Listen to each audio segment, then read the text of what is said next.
आप सबका फिर से एक बार स्वागत है। आज की इस वीडियो में हम लोग देखेंगे एंशिएंट इंडियन हिस्ट्री से Shunga dynasty. Ancient Indian history का हम लोग लेक्चर सीरीज देख ही रहे हैं। उम्मीद करते हैं आपने पीछे का लेक्चर देखा होगा। शुंगा डायनेस्टी मौर्यन एम्पायर की इमीडिएट सक्सेसर थी। जैसे ही मौर्यन एम्पायर खत्म हुआ ये डायनेस्टी शुरू हुई, या मौर्यन एम्पायर के खत्म होने का कारण ये डायनेस्टी थी। हम लोग आगे की कहानी देखें उससे पहले अगर आप चैनल पर नए हैं तो चैनल को सब्सक्राइब करें और वीडियो को लाइक करें और अपने दोस्तों के साथ शेयर ज़रूर करें। तो जो मौर्यन एम्पायर था उसके ख़त्म होने के बाद, या वो जब आपने पढ़ा उसके बाद, हम लोगों ने और भी कई सारी चीज़ें देखी। जैसे कि हमने इंडो ग्रीक्स देखे, साकास देखे, पार्थियंस देखे। अब ये आपको पढ़ना है शुंगा डायनेस्टी। हालांकि इंडो ग्रीक्स वगैरह वो मौर्यन एम्पायर जब था उसी वक्त आ गए थे, लेकिन मौर्यन एम्पायर कमज़ोर हो गया था। फाइनली मौर्यन एम्पायर जब ख़त्म हुआ तो शुंगा डायनेस्टी शुरू हुई। क्यों? क्योंकि जो आखिरी मौर्यन रूलर था बृहद्रथ, उसका मर्डर किया पुष्यमित्र शुंगा ने, और उसका मर्डर करके अपनी डायनेस्टी इस्टेब्लिश की, जो 185 ईसा पूर्व से लेकर 73 ईसा पूर्व तक रही। इसके शुरू होने की कहानी हम लोग मौर्यन एम्पायर के पतन से भी ढूंढ सकते हैं। जैसे कि मौर्यन एम्पायर के पतन के पीछे एक बहुत बड़ा कारण ये भी था कि ब्राह्मणों को जो है वो पेट्रोनाइज नहीं किए, ब्राह्मण खुश नहीं थे उनसे। तो एक ब्राह्मणिकल रिवॉल्यूशन दिखाई देता है, ये वही दौर है। और पुष्यमित्र शुंगा एक ब्राह्मण था जो कि प्रोबेबली उज्जैन से बिलोंग करता था और मौर्य एम्पायर में ये काम भी करता था। तो ब्राह्मणों को एक दिक्कत तो थी मौर्यों से, तो शायद वो एक जो पर्सनल खुन्नस भी रही हो मे बी पुष्यमित्र शुंगा के अंदर, और बृहद्रथ बहुत कमज़ोर हो चुका था। तो फाइनली उसका मर्डर करके ये गद्दी पे बैठता है और यहाँ से नई डायनेस्टी शुरू होती है। इसका सबूत हमको मिलता है, सोर्स जो है वो है हर्षचरित्र बाणभट्ट के द्वारा लिखी हुई है, जो आगे हम लोग गुप्ता एम्पायर में नोट्स में आपके ऐड है। इसका एम्पायर आप देखिए, एक्सटेंट जो है यही है। मौर्य एम्पायर की तरह कोई बहुत लार्जर एक्सटेंट नहीं है इसका, ना उतना तेज़ी से फैल सका, ना इसका टाइम पीरियड उतना ज़्यादा लंबा है। तो बहरहाल शुरू करते हैं। पुष्यमित्र शुंगा शासन इसका आप देखें 185 से 149 बीसी तक रहा, और इसने अपने टाइम पीरियड में तो कई सारी चीज़ें की, और इंडो ग्रीक से भी इसको दिक्कत का सामना करना पड़ा। जैसे आपको याद होगा कि मौर्यों की एम्पायर जो है राजधानी क्या थी? पाटलिपुत्र। तो इसने अपनी राजधानी शिफ्ट किया और शिफ्ट करके लेके गया उसको विदिशा। विदिशा ले जाने की वजह क्या थी कि ग्रीक्स जो थे, इंडो ग्रीक, वो अटैक किए थे पाटलिपुत्र पे और पाटलिपुत्र को अपने कब्जे में कर लिए थे। हालांकि बहुत लंबे टाइम तक ये कब्जा नहीं चला। दोबारा पुष्यमित्र शुंग ने पाटलिपुत्र पे हमला किया और पाटलिपुत्र को अपने कब्जे में कर लिया था। इसके अलावा उसने कलिंगा पे भी हमला किया था, वही कलिंगा जिस पे अशोक ने हमला किया था। खारवेल यहाँ पे शासन कर रहे थे तो वहाँ पे हमला किया।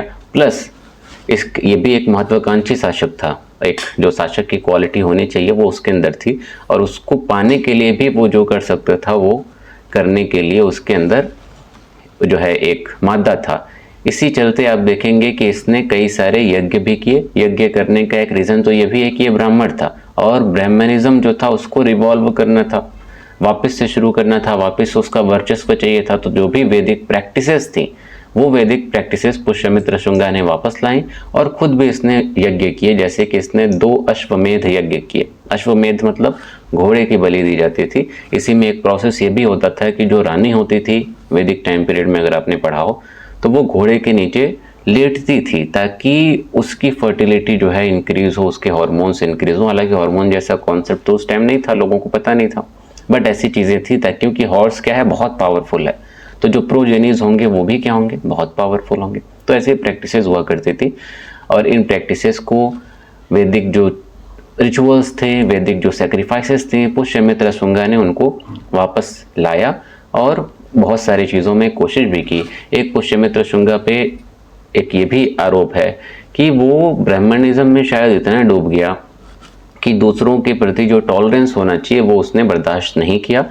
कई सारे बौद्धों के मंदिर और उनके जो स्तूप वगैरह हैं, जो वर्शिप के प्लेसेस हैं, उसको पुष्यमित्र शुंगा ने तोड़ा। इसका सबूत हमको मिलता है दिव्य वदान से, जो कि एक बुद्धिस्ट स्क्रिप्चर है। इसके बारे में आपने पहले भी पढ़ा है। तो दिव्य वदान में पुष्यमित्र को destroyer of Buddhist monasteries and places of worship कहा गया, कि इसने बुद्धिस्टों की मोनेस्ट्री को और पूजा स्थलों को तोड़ा और बर्बाद किया। हालांकि कुछ इसके और ऐसे भी सबूत हैं कि इसने बुद्धिस्ट जो स्तूप थे उनकी रिपेयरिंग कराई, उनका निर्माण कराया। अयोध्या में एक शासक था धनदेव, उसके इंस्क्रिप्शन में हमको इस बात से पता चलता है कि कुछ बुद्धिस्ट मोनेस्ट्रीज का इसने निर्माण करवाया, रिपेयरिंग करवाई और बुद्धिस्ट लोगों को अपने दरबार में भी रखा। तो ये हर शासक की यही आदत है। आप प्राचीन भारत ये पढ़ रहे हैं, मेडिवल में जाएंगे भी तो यही चीज़ें रहेंगी। लेकिन आजकल राजनीति इतनी ज़्यादा होती है ना कि लोगों को एक ही चीज़ दिखाई देती है, तो ऐसे ही बहरहाल ज़्यादा उसमें घुसने की ज़रूरत नहीं है। तो इस तरीके से इसके बारे में चीज़ें हैं। इसके बाद आया था अग्निमित्रा, जो कि 8 साल शासन करता है। 149 ईसा पूर्व से 141 ईसा पूर्व तक ये रहता है और ये पुष्यमित्र शुंगा का बेटा था। और जब अभी पुष्यमित्र शुंगा जिंदा था तो उसी टाइम से ये जो है वाइसराय या गवर्नर के तौर पे दक्षिणी जो एरिया है वहाँ पे ये अपना काम कर रहा था। और जब डेथ हुई तो अगला शासक यही बना। इसके बारे में खास बात यह है कि कालिदास ने एक जो है कालिदास की एक रचना है मालविका अग्निमित्रा। तो मालविका एक लड़की थी जो कि अग्निमित्रा की गर्लफ्रेंड थी। और हुआ ये था कि अग्निमित्रा की ऑलरेडी शादी हो चुकी थी, लेकिन अब मालविका के प्यार में इतना डूबा था, कंट्रोल हो नहीं रहा था उससे। तो ये क्या किया कि मालविका को झूठी दासी बना के अपने घर में लेके आया और अपनी महारानी से कहा कि ये दासी है। और दासी के नाम पे इन लोगों की रास लीला जो है चलती रहती थी। एक दिन अचानक महारानी को पता चला और उन्होंने मालविका को कैद कर दिया। ये सारी कहानी आपको मिलेगी कालिदास की उसी किताब में। इसके बारे में थोड़ा एक ओवरव्यू दिए हैं, पढ़ना चाहें तो आप पढ़ लें। इसके अलावा महाभाष्य जो कि इसका एक सोर्स है आपको शुंगा डायनेस्टी के बारे में जानने का, ये भी यहाँ पे दिया हुआ है। गार्गी संहिता है, इसके बारे में भी आप चाहें तो पढ़ सकते हैं। इसके बाद अगला शासक है वासुमित्रा, जो 141 से लेकर 124 ईसा पूर्व तक रहा। अग्निमित्रा के बाद इमीडिएट सक्सेसर यही था। बहुत ज़्यादा इन्फॉर्मेशन इसके बारे में नहीं मिलती। एक इन्फॉर्मेशन मिलती है कि इंडो ग्रीक्स के साथ इसका एक युद्ध हुआ था, ठीक है। और दूसरी एक चीज़ यह है कि जो धनदेव था जिसका भी हम जिक्र किए, जिसने ये बताया कि पुष्यमित्र शुंग ने अपने दरबार में बुद्धिस्ट लोगों को नियुक्त किया, तो उसके पिता मूलदेव ने वसुमित्रा का जो है मर्डर कर दिया था। तो इसकी कहानी यहाँ पे खत्म हो गई थी। और उसके बाद आपका आया भागभद्र, जो 124 से 83 ईसा पूर्व तक रहा। इसके बारे में पहले भी जिक्र हो चुका है जब हम लोग इंडो ग्रीक्स पढ़ रहे थे। और इंडो ग्रीक्स में 2 डायनेस्टीज थी, एक तो यूथिडेमस की थी, एक थी यूक्रेटाइड्स की। यूक्रेटाइड्स में एक बहुत इंपॉर्टेंट रूलर था, वो था आपका हेलियोडोरस। हेलियोडोरस कह रहे हैं, एंटियल की दास। हेलियोडोरस तो उसका दूत था, ठीक है। तो आपको याद होगा उसी में बताए थे कि हेलियोडोरस गया था इसके दरबार में और यहाँ पे जो है अब चूंकि यहाँ के चाल चलन में ये लोग ढल चुके थे, यहाँ के रीति रिवाज को भी अपनाना शुरू कर दिया था इन लोगों ने। तो यहाँ पे इसके नाम का इसके जो है लिए एक पिलर बनाया गया था, गरुड़ा पिलर, और इसमें हेलियोडोरस को भागवत के तौर पे दिखाया गया था, भगवान एक तरीके से। तो ये बात पहले बताए थे। तो भागभद्र के बारे में या कंटेक्स्ट में ये बात याद रखिएगा। बाकी अगर एम्पायर की बात की जाए तो इसके टाइम पीरियड में कोई खास एक्सटेंशन नहीं हुआ, बल्कि एम्पायर और ज़्यादा सिकुड़ के जो है कम हो गया। अब देखिए ये थोड़ा सा साउथ तक घुसा हुआ है ना, वेस्ट को भी छू रहा है। ले देखे सेंट्रल इंडिया और जो नॉर्थ ईस्ट का रीजन है ना, यूपी और बिहार वाला, वहीं तक सीमित रह गया था।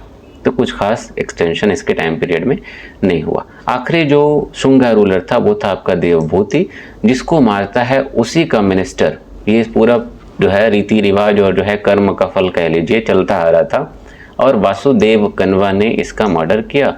और कन्वा से आपको समझ में आएगा कि इसने शुंगा डायनेस्टी को खत्म करके कन्वा डायनेस्टी की नींव रखी। हालांकि इसके बारे में बहुत पढ़ने की ज़रूरत नहीं है, ना बहुत ज़्यादा इन्फॉर्मेशन है। कन्वा डायनेस्टी 73 से लेकर 28 ईसा पूर्व तक रही और ये पहला शासक रहा। इसके बाद इंपॉर्टेंट शासक भूमिमित्रा, नारायण, सुशर्मन ये सब थे। और सतकर्णी वन जो था, सातवाहन जो रूलर था, उसने इस डायनेस्टी को खत्म किया था। तो कुछ खास है नहीं इसमें। तो अगर शुंगास की इंपॉर्टेंस की बात की जाए, मौर्य एक बहुत बड़ा एम्पायर, इतना लार्जेस्ट एम्पायर अब तक तो भारत में नहीं था। तो उस एम्पायर के खत्म होने के बाद एक छोटा सा एम्पायर ये पनपा, उभरा।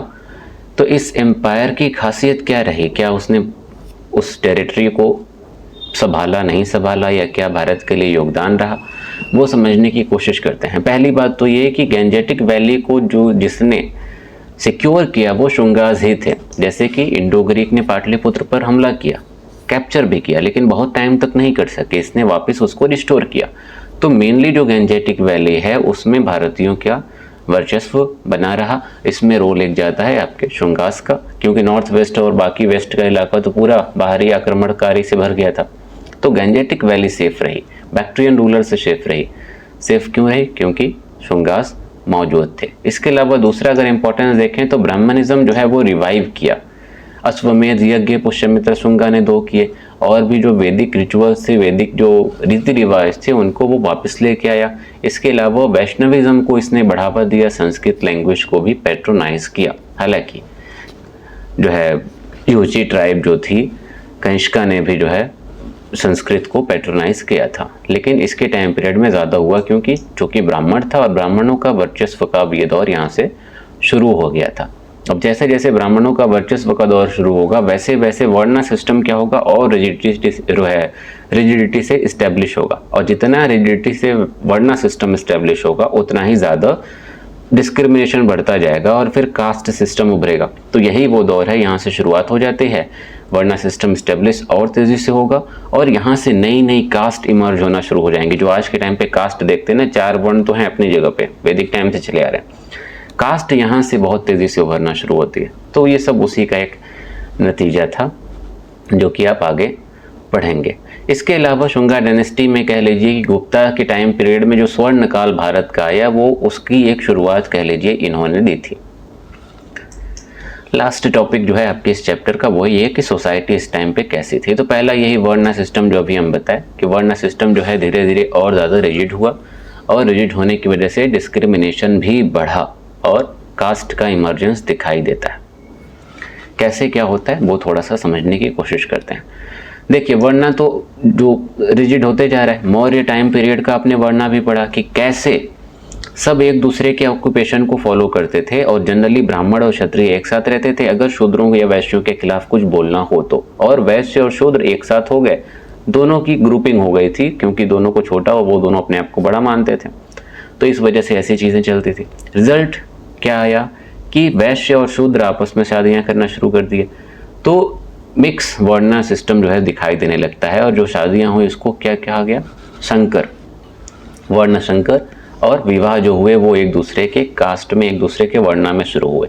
अब एक दूसरे के वर्णा में जो विवाह हुए, शादियां हुई, उससे जो बच्चे पैदा हुए उनको शूद्र कह दिया गया। अब मान लीजिए कि एक ब्राह्मण और एक वैश्य की शादी हुई, तो बच्चे ना ब्राह्मण हैं ना वैश्य हैं, वो बच्चे क्या हो गए? शूद्र हो गए। तो ऐसी चीज़ें और तेज़ी से बढ़ी। वर्ण संकर जो है बहुत तेज़ी से बढ़ा। अनुलोम और प्रतिलोम विवाह बहुत तेज़ी से बढ़े। अनुलोम विवाह क्या है? जिसमें लड़का अपर का वर्ण का है यानी कि ब्राह्मण या क्षत्रिय है, और लड़की क्या है? लोअर वर्ण की है यानी कि शूद्र या वैश्य है। प्रतिलोम विवाह क्या है? लड़की अपर वर्ण की है यानी कि ब्राह्मण या जो है क्षत्रिय है, और लड़का क्या है? लोअर वर्ण का है यानी कि शूद्र या वैश्य है। तो इससे आप लॉजिकली आप इसको देखेंगे ना, तो अनुलोम विवाह को लोग एक्सेप्ट करते थे, प्रतिलोम विवाह को लोग एक्सेप्ट समाज में नहीं करते। दोनों को ही नहीं किया जाता था, बट इसकी एक्सेप्टेंस कहीं ना कहीं थी। इसके अलावा एक दूसरी जो कास्ट या अलग से वर्ण उभर के आया वो था फॉरेन इन्वेडर्स का। जितने भी ये बाहर से आए ना, जैसे आपको बताया गया कि कितने यहीं बस गए। अब ये सब योद्धा थे, सब शासन करने वाले थे, सबके अंदर वो क्षमता थी जो क्षत्रियों के अंदर थी। तो इसीलिए यहाँ के ब्राह्मणों ने, अब चूंकि यहीं पे ये रहने लगे, यहीं पे शासन कर रहे थे, तो यहाँ के ब्राह्मणों ने उनको एक नया वर्ण का नाम दे दिया। वो कहलाया व्रात्य क्षत्रिय। क्षत्रिय में ही थे लेकिन व्रात्य क्षत्रिय यानी कि सेकेंड ग्रेड क्षत्रिय। उस क्षत्रिय की तरह महान नहीं है जो ओरिजिनल है, बल्कि इसकी ग्रेडिंग क्या कर दी गई? लो कर दी गई। और कहीं कहीं पे ऐसा हुआ कि जो बाहरी थे उनको शूद्र कहा गया। तो इसका मतलब ये व्रात्य क्षत्रिय और जो शूद्र उस टाइम पे कहे गए, जो बाहरी आक्रमणकारी थे, वो आज भी हमारे समाज में मौजूद ही होंगे, जाहिर सी बात है। बट हैं तो भारतीय ही। क्यों? क्योंकि उतनी टाइम पीरियड की बात है। अब तो यहाँ पे 100 साल आप रह लेंगे, 70 साल रह लेंगे, सिटीजनशिप मिल जाएगी। तो लोग कोसते क्यों हैं कि बाहरी हैं, बाहरी हैं? मुगलों के टाइम का लेके आजकल कोसते हैं। तो लोगों को या तो पूरा इतिहास पता नहीं है, या इतिहास पता है लेकिन अपने मन की बात रखते हैं ताकि उसका गलत तरीके से इस्तेमाल किया जा सके। जैसे कि औरंगजेब को लेके आजकल राजनीति चल रही है ना, किसी को कोई मतलब नहीं। 300 साल पहले औरंगजेब आया, किया, मर गया, खत्म हो गई कहानी। लेकिन आज के टाइम पीरियड में ये राजनीति चल रही है। अच्छा, औरंगज़ेब के बारे में खास बात यह है कि जैसे कहते हैं ना, कुछ लोग सोशल मीडिया पे आते हैं, एक तो पहले एक ये तबका ये है जो एकदम नफरत में लगा है, बोले जा रहे हैं औरंगज़ेब को लेके, और बाकी कुछ उनको दिख नहीं रहा है, ना महंगाई, ना जो है शेयर बाजार, कुछ नहीं दिख रहा। तो एक तो ये नफरत वाला है। एक तबका वो भी है जो औरंगज़ेब की तारीफ में लगा हुआ है। दोनों तबकों में अगर आप देखेंगे तो जो पढ़ा लिखा इंसान होता है, जो इतिहास पढ़ता है, जो इतिहास जानता है, वो औरंगज़ेब की ना तारीफ करेगा, ना उसका फ़ैन होगा, ना उससे नफ़रत करेगा। वो औरंगज़ेब को एक शासक के तौर पे देखता है, क्योंकि जो औरंगज़ेब ने कारनामे किए, बुरे बुरे भी किए, अच्छे भी किए, सब शासक ने लगभग किए, बहुत सारे, और बहुत तो अच्छे होते हैं कि वो कुछ किए ही नहीं, बट समय के अनुसार कह लीजिए कि बहुत से शासकों ने बहुत सी निर्दयता की, तो औरंगज़ेब भी उसी में से था। इसलिए जितने पढ़े लिखे लोग हैं जो इतिहास जानते हैं, वो औरंगज़ेब से नफरत बिल्कुल नहीं करते, ना ही उसके औरंगज़ेब के चमचा हैं, ना उसके फ़ैन हैं। दिक्कत कहाँ पे आती है? वो लोग जो हिंदुत्व के नाम पे उठते हैं तो वो नफरत करते हैं कि औरंगज़ेब ने ये किया वो किया, 300 साल बाद आके उठते हैं और नफरत फैलाते हैं आज के टाइम पीरियड में कि हाँ, मुसलमानों को भी उसमें जोड़ देते हैं। और कुछ मुसलमान भी हैं जो औरंगज़ेब के फ़ैन हैं, तो वो फ़ैन क्यों हैं उनको भी नहीं पता है। जो नफरत कर रहे हैं उनको भी इतिहास नहीं पता औरंगज़ेब का एक्चुअल में, और जो फ़ैन हैं मुस्लिम औरंगज़ेब के, उनको भी इतिहास नहीं पता।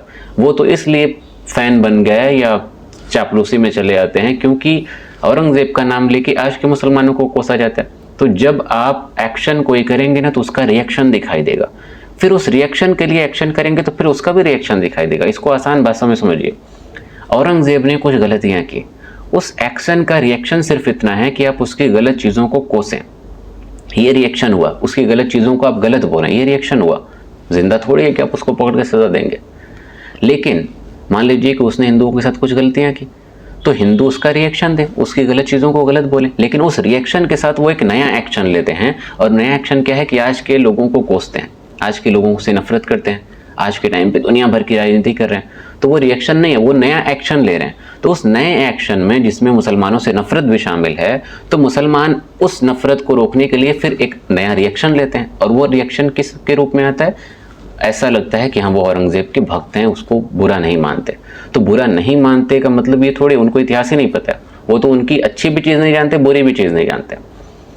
तो इसलिए वो रिएक्शन है अपने आप को डिफेंड करने का एक तरीके से। इस पर एक बड़ी खूबसूरत सी किताब है, दारुल मुसन्निफीन से छपी है, भारत में मुसलमान शासकों की धार्मिक निष्पक्षता, 3 वॉल्यूम में है। आप किताब चाहें तो पढ़िएगा, आपको ऐसी चीज़ें क्लियर होंगी कि कोई फ़ैन नहीं था।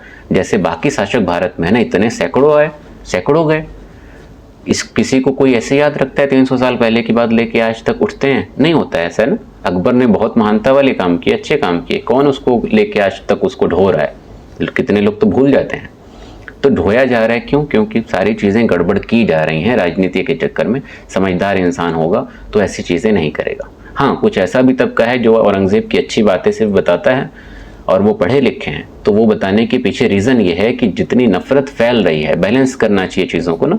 जैसे मान लीजिए कुछ न्यूज़ चैनल्स ऐसे हैं जो सरकार के सिर्फ पक्ष में दिखाते हैं, तो वहाँ पे ऐसे न्यूज़ चैनल्स का होना भी ज़रूरी है जो सिर्फ सरकार से सवाल ही करें, तभी चीज़ें बैलेंस होंगी।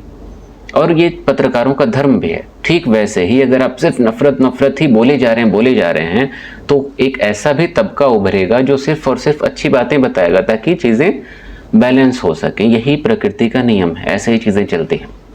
तो इतिहास को डीपली समझने की ज़रूरत है। बहरहाल, तो इस तरीके से वरात्य क्षत्रिय जो है आए अस्तित्व में, जो बाहरी आक्रमणकारी थे, और हिंदू समाज में ये मिलजुल के ये रहना शुरू कर देते हैं। वैसे ही इंडो पार्थियंस थे, सारे जो है भारत में ही बस गए। और तीसरी चीज़ है कायस्थ। कायस्थ का इमर्जेंस हुआ। ठीक है, कायस्थ कौन है? स्क्राइबिंग जो लोग करते थे, लिखा पढ़ी जो करते थे। कायस्थ का इमर्जेंस यहाँ पे कैसे कनेक्टेड है, ये भी समझने की बात है। देखिए, ब्रह्मदेय का जो चलन है ना, वो शुरू हो गया था। ज़मीनों की लेन देन, दान देना, ब्राह्मणों को देना, क्योंकि ब्राह्मणों का वर्चस्व है।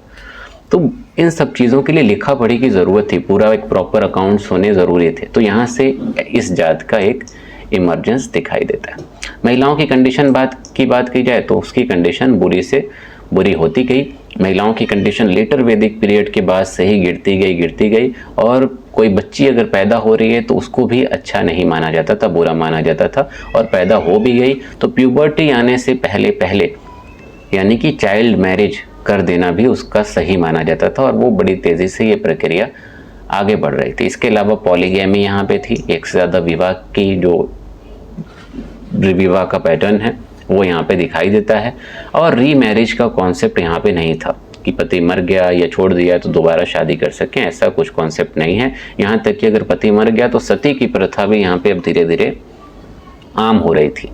और एक चीज़ ये भी थी कि महिलाओं को शिक्षा का अधिकार नहीं दिया जाता था, प्रॉपर्टी में अधिकार नहीं दिया जाता था, यहाँ तक कि डिवोर्स का अधिकार भी नहीं दिया जाता था। यहाँ तक कि पति अगर गायब हो गया, सालों साल आया ही नहीं रहा, तो ना डिवोर्स मिलेगा ना दूसरी शादी कर पाएगी वो। तो इस तरीके का भेदभाव यहाँ पे शुरू हो गया था। और एक किताब है याज्ञवल्क्य स्मृति, ठीक है, मनुस्मृति के बाद ये लिखी गई थी।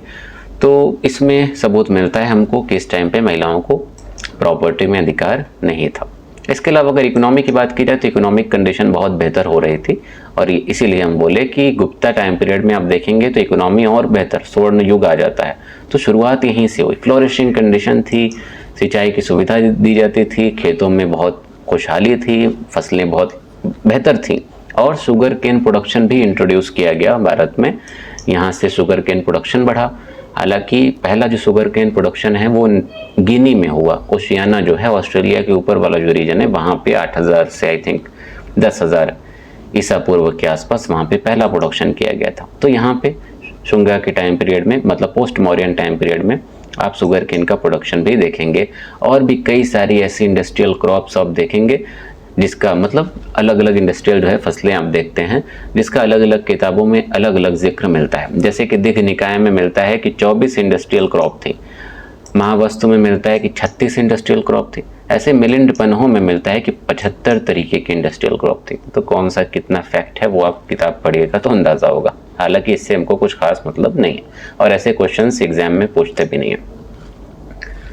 इसके अलावा अलग अलग जो है और भी कई सारे रीजंस थे जिसकी वजह से इकोनॉमी इनकी प्रॉस्पर हुई। अलग अलग क्या रीज़न थे, जैसे कि अर्बनाइजेशन बहुत तेज़ी से हुआ। जाहिर सी बात है, जैसे जैसे टाइम बढ़ रहा था ना, चीज़ें बेहतर हो रही थी, अर्बनाइजेशन हो रहा था। इसके अलावा नए नए सिक्के जारी किए गए, बेहतर तरीके के सिक्के भी जारी किए गए, सिक्कों की संख्या बढ़ी। जैसे कि कनिष्का के टाइम पे गोल्ड के सिक्के जारी किए गए, बहुत उच्चतम जो है हाईएस्ट क्वालिटी के। तो यहाँ पे तो हाईएस्ट क्वालिटी नहीं थी लेकिन सिक्कों के नंबर बढ़े थे और गुप्ता टाइम पीरियड में और ज़्यादा बढ़ते हैं। जैसे कि सोने के सिक्के, चांदी के सिक्के, कॉपर, लेड, पोतिन बोलते थे, एक एलॉय होता था जो कॉपर, टिन और जिंक या लेड से मिलाकर बनता था। तो इसका चलन बहुत ज़्यादा दिखाई देता है हमको। इसके अलावा नए नए शहर बनाए गए, नए नए पोर्ट टाउन्स बनाए गए, बंदरगाह बनाए गए। और बंदरगाह बनाने का मतलब क्या है कि जो इंटरनेशनल व्यापार है उसमें प्रॉस्पेरिटी दिखाई देगी। जैसे कि सोपारो, नाला सोपारा जो आजकल वेस्टर्न कोस्ट पे आपके है वो है, बारबरिकम, भरूच, सम्ब्रलिपि, नागापट्टनम, अरिकामेदु, कावेरीपट्टनम, मोज़रिस।